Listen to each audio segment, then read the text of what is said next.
প্রিয় শিক্ষার্থীরা, আমরা এখন থেকে পরবর্তী কিছু ভিডিওতে চাকরি পরীক্ষায় আসা কিছু জ্যামিতিক সমস্যার সমাধান দেখব। তবে আমরা এখন ত্রিভুজের অধ্যায় থেকে কিছু সমাধান দেখব। পরবর্তীতে আমরা চতুর্ভুজ, বৃত্ত ও আরো যে সকল জ্যামিতিক সমস্যা আছে আমরা ধীরে ধীরে সেগুলো শিখব।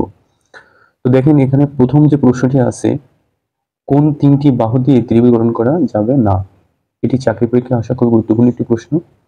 তো এখানে দেখেন অপশনে আছে ৩, ৪, ৬, ২, ৪, ৫, ৪, ৫, ৬, ২, ৪, ৭। তো এই জ্যামিতিক সমস্যাটি আপনাকে সমাধান করার জন্য এই যে থিওরিটি আপনাকে মনে রাখতে হবে। থিওরিটি হলো ত্রিভুজের যে কোনো দুই বাহুর সমষ্টি তৃতীয় বাহু অপেক্ষা বৃহত্তর। তো এই থিওরিটা দিয়ে আপনাকে কিন্তু এই অঙ্কটি সমাধান করতে হবে। কিভাবে? আমরা যদি প্রথম অপশনে খেয়াল করি, তো এখানে আছে ৩, ৪, ৬। তো আমরা ৩, ৪ ও ৬ লিখলাম। এক্ষেত্রে আপনাকে খেয়াল রাখতে হবে, এখানে দেখেন তিনটা বাহুর দৈর্ঘ্য দেওয়া আছে। তো আপনি প্রথম এবং দ্বিতীয়টা নিয়ে যোগ করবেন। ৩ যোগ ৪ সমান হচ্ছে দেখেন ৭। এখন এই ৭ দেখেন এই ৬ থেকে কিন্তু বৃহত্তর আছে। এরপরে দেখেন আমার প্রথম এবং দ্বিতীয়টি নিয়ে হিসাব করা শেষ। এরপরে আমরা দ্বিতীয়টি তৃতীয়টি নিয়ে হিসাব করব। তো দ্বিতীয়টি আছে 4 + 6 সমান 10 হয়। 10 দেখেন আমরা এই যে দ্বিতীয়টি ও তৃতীয়টি নিয়ে হিসাব করলাম এখানে, তাহলে এটার সাথে সম্পর্ক মানে ৩ থেকে বড় হলে হবে। এরপরে দেখেন আমরা যদি প্রথম দ্বিতীয় নিয়ে করলাম, দ্বিতীয় তৃতীয় নিয়ে করলাম, এরপরে তৃতীয় আর প্রথমটা নিয়ে করব।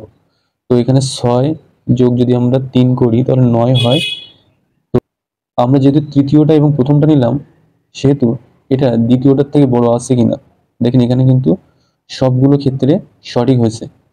তাহলে এই তিনটা যে দৈর্ঘ্য দেওয়া আছে, এই তিনটা দৈর্ঘ্য নিয়ে কিন্তু ত্রিভুজ গঠন করা যাবে।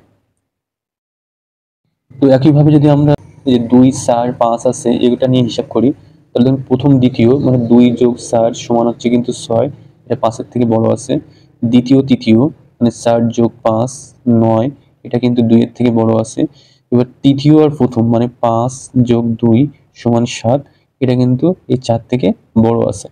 তাহলে এটা নিয়েও কিন্তু আমরা ত্রিভুজ গঠন করতে পারবো। এরপর যদি আমরা তৃতীয়টা নিয়ে হিসাব করি, দেখেন এখানে আছে ৪, ৫ আর ৬ আছে।